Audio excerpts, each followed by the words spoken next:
A few weeks ago, my husband and I were blessed with a trip to Italy.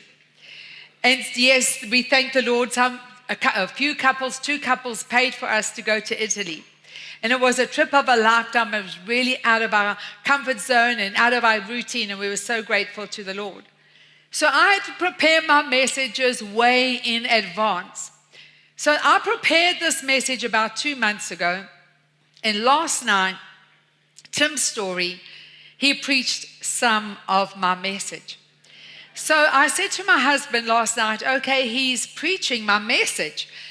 And then he said to me, Bev, out of the mouth of 2 or 3 witnesses, let everything be established. So God obviously has this message on his heart and his mind for each and every one of us. So I want us to open our hearts and minds tonight. And let's trust the Lord that this is a message from his heart to us tonight. So on the afternoon of the 24th of August, 70 AD, there was a mountain, a volcanic mountain, outside the city of Pompei in Italy by the name of Mount Vesuvius. On the 24th of August, this volcanic mountain shot up a stream of ash right miles into the air. The next day, this volcanic mountain erupted, and the lava flowed out of its mouth, killing the citizens of Pompei. The busy streets of Pompei that August evening were filled with visitors from all around Rome who were trying to escape the Roman summer.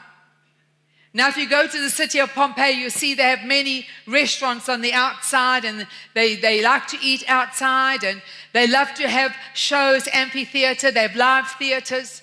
And so the streets were filled with people enjoying themselves on vacation. Many of them were buying the famous pottery that you can get at Pompei, and then others, they had gone to the opulent bars, or we would call the modern day spas, to be refreshed. And then there were some people who decided they were going to go home and have an early night and refresh themselves for a day that never came.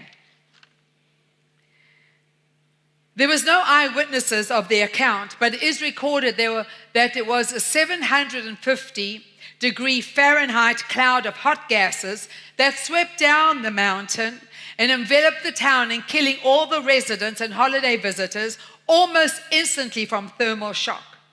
While lava poured into Pompeii, clouds of ash rained down, burying everything, including buildings of the town, under 75 feet of volcanic ash.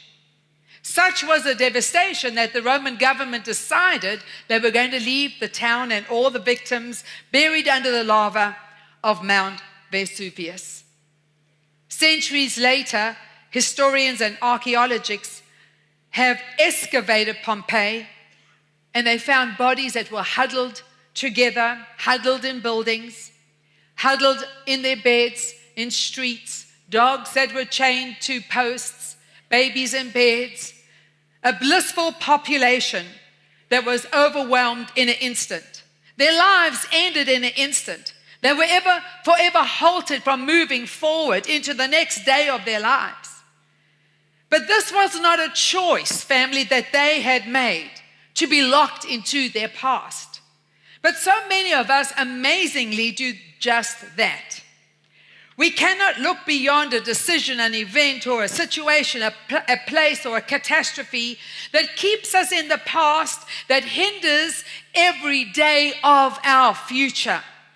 But the good news is we do not need to remain frozen in a moment or season of our lives during which we were hurt, offended, or disillusioned, or shattered. But family, we have the choice to move on.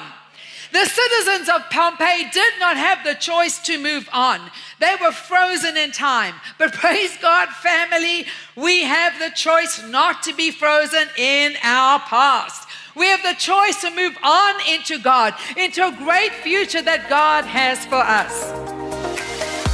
Thank you for watching Dr. Bev's YouTube channel. We will continue to offer dynamic and uplifting highlights from Dr. Bev's messages. Please please take the time to like and share the videos. And most importantly, don't forget to subscribe to the channel. Keep watching the Dr. Beverley Wolmarans YouTube channel.